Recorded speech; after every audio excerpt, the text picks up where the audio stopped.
Vous êtes branchés sur la radio Campus Unikin, la radio du savoir, sur 107.6 MHz, votre radio.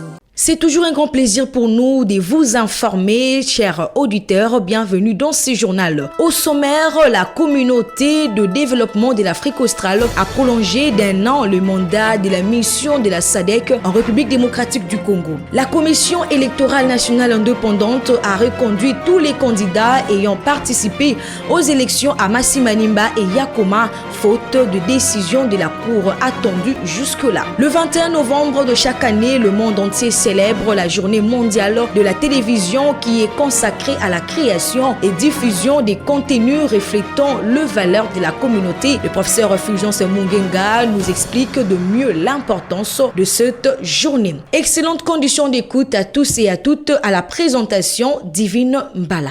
Face à l'instabilité persistante dans l'est de la RDC, la communauté de développement de l'Afrique australe a prolongé d'1 an le mandat de la mission de la SADC en République démocratique du Congo à l'issue du sommet extraordinaire de la communauté de développement de l'Afrique australe tenu ce mercredi à Harare au Zimbabwe. Explication avec Jonathan Kachama. Le président de la République, Félix Antoine Tshisekedi, a participé à la réunion extraordinaire du sommet des chefs d'État et des gouvernements de la communauté de développement de l'Afrique australe SADC à Harare au Zimbabwe. La situation sécuritaire dans la sous-région, notamment dans la partie est de la République démocratique du Congo et dans la province de Cabo Delgado au Mozambique, était au centre de leur rencontre. À l'issue des travaux à huis clos, le président de chaque pays et les hauts représentants des autres pays membres de la SADC ont signé un communiqué dans lequel ils prolongent le mandat de la force régionale de la SADC en RDC d'1 année dans l'est de la République démocratique du Congo.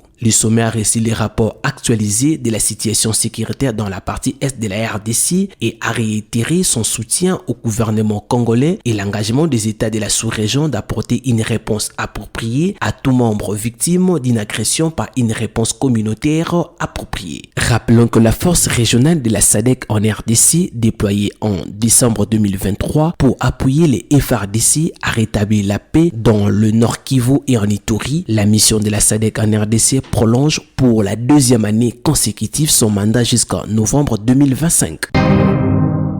Suite aux actes de vandalisme du mausolée de Patrice Emery Lumumba, le gouvernement annonce la mise en détention des 6 personnes présumées auteurs et rassure que la relique de l'héros national est sécurisée lors d'une réunion présidée par le ministre de l'Intérieur Jacques-Mé Chabani et la ministre de la Culture Yolande Elébé avec les responsables de services de sécurité. On écoute le ministre Jacques-Mé Chabani. Nous avons fait avec les services, les différents services, mais aussi en compagnie de Madame la ministre de la Culture et Arts, l'état des lieux de ces actes de vandalisme que le gouvernement de la République condamne. Et il était important pour nous de savoir exactement ce qui s'est passé et de nous rassurer que une enquête, une prise judiciaire est en cours. C'est ce qui est le cas. Nous pouvons informer l'opinion que, à l'état de l'enquête actuelle, 6 personnes sont en détention, 2 autres sont recherchées et seront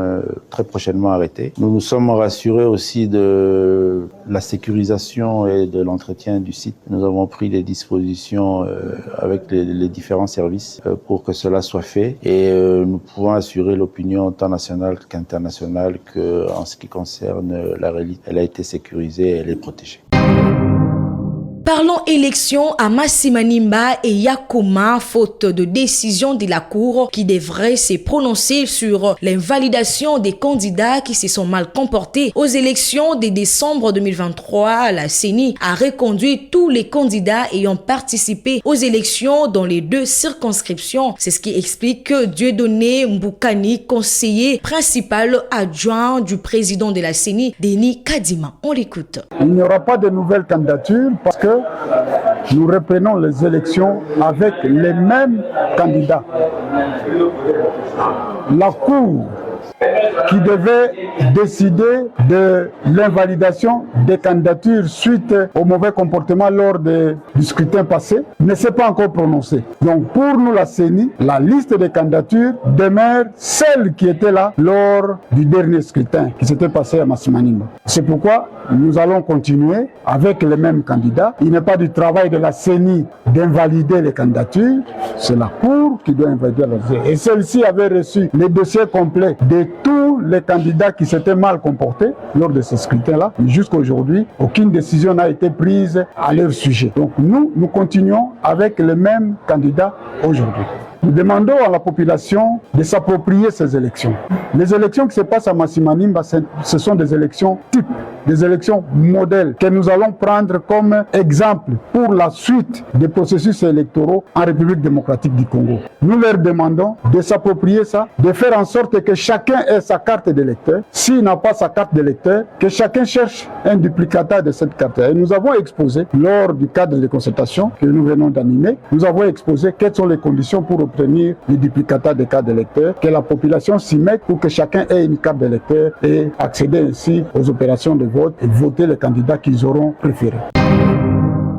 En vue de mettre en œuvre une réforme visant à faciliter le commerce en République démocratique du Congo, le ministre du Commerce extérieur, Julien Paluku, invite les opérateurs économiques d'utiliser le guichet unique intégral du commerce extérieur qui vient consolider la dématérialisation des documents et procédures des exportations et importations. On écoute le ministre Julien Paluku. Comme vous avez pu le constater, c'est le guichet unique du commerce extérieur qui a été créé par le gouvernement il y a presque une dizaine d'années, mais de manière opérationnelle, ça fait 8 ans que ce guichet est opérationnel. Et donc l'objectif du gouvernement, c'était davantage de dématérialiser les procédures de pré-dédouanement et de dédouanement pour éviter les contacts entre les humains. Parce que s'il y a beaucoup de fuites de capitaux, c'est quand les hommes se racontent. Les petits arrangements qu'il y a entre les hommes font perdre et aux opérateurs économiques et à l'État beaucoup de choses, notamment l'État lui-même.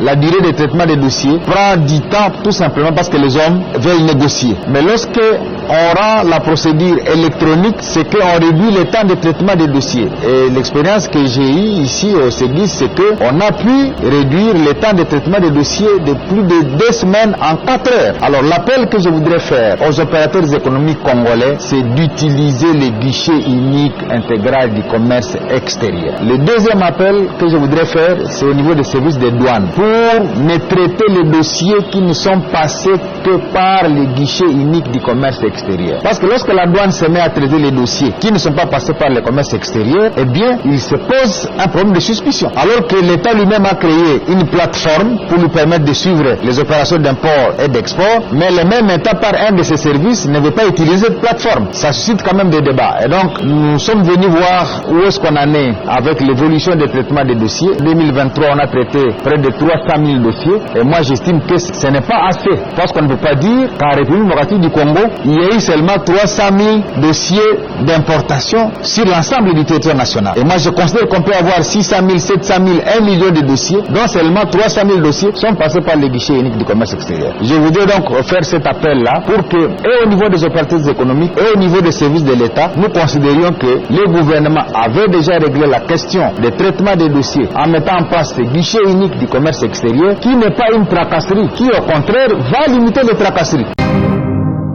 Dans les soucis d'assainir l'environnement économique de la RDC, le vice-premier ministre de l'économie nationale, Daniel Mukoko Samba, a édifié le conseiller de la République dans une séance de travail sur la thématique assainissement de l'environnement économique en RDC au siège du Conseil économique et social. Écoutons. Pour le moment, si je prends le commerce de produits surgelés, nous avons les gros importateurs qui font venir les produits du Brésil ou d'ailleurs, mais vous avez également des entreprises, et les Chinois pour le moment excellent dans ce business, qui se sont installés en Angola et ils approvisionnent le marché congolais à partir de l'Angola. Alors si on regarde ce tableau, j'ai pris deux produits, le lait et le café. Et on parle des droits de douane, de taxes à l'importation et de la TVA. Mais on compare la taxation des produits finis pour la revente de la taxation des matières premières pour la production.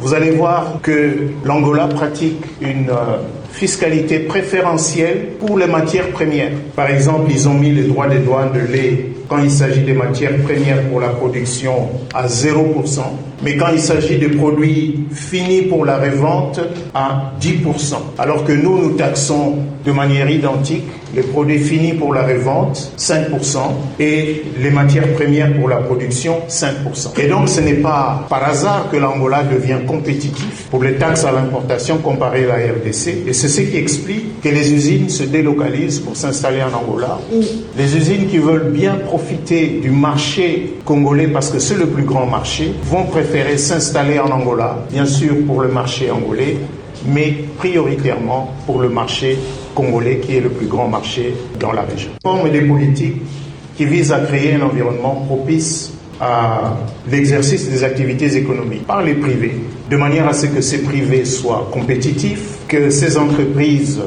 aient une longue vie. Donc le plus de PME on a dans un pays, le plus de PME qui vivent longtemps, le plus d'emplois durables on peut créer.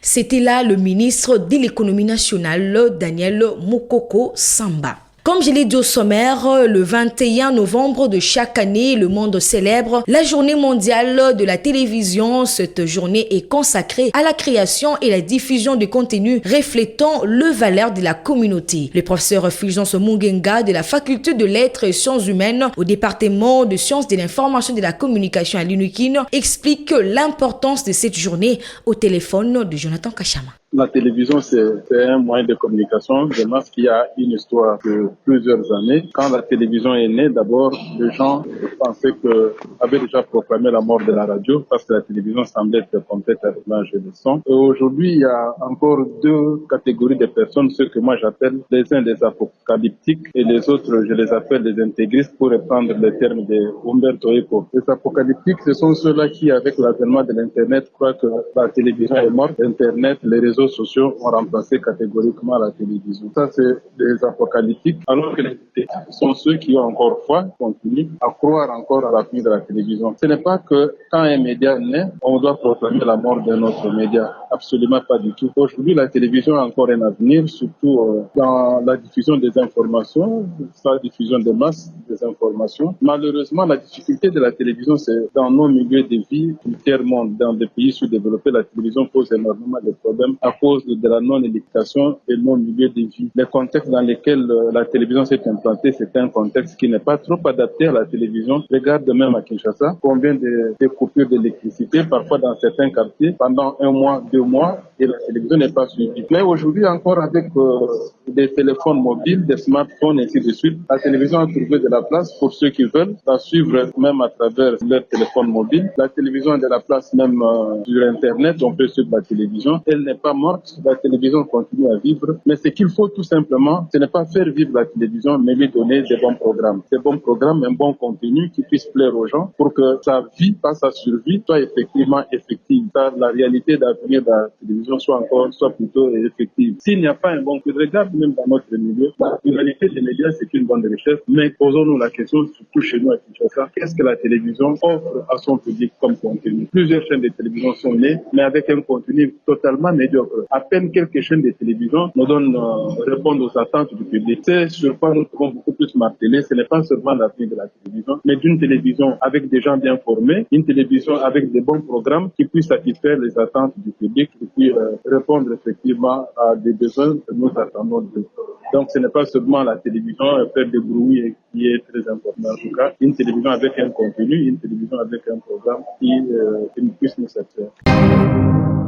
Ce journal est terminé, mais avant de vous quitter, voici les rappels de principaux titres. La communauté de développement de l'Afrique australe a prolongé d'1 an le mandat de la mission de la SADC en République démocratique du Congo. La commission électorale nationale indépendante a reconduit tous les candidats ayant participé aux élections à Massi Manimba et Yakoma, faute de décision de la Cour attendue jusque-là. Le 21 novembre de chaque année, le monde entier célèbre la journée mondiale de la télévision. Cette journée est consacrée à la création et diffusion des contenus reflétant le valeur de la communauté. Le professeur Fulgence Mungenga nous a expliqué de mieux l'importance de cette journée. C'est par ici que nous bouclons cette édition. Merci de nous avoir suivis au nom de l'équipe technique et rédactionnelle. Nous vous disons merci de nous avoir suivis. Restez branchés sur la 107.6 MHz. Au revoir. Vous êtes branchés sur la radio Campus Unikin, la radio du savoir, sur 107.6 MHz, votre radio.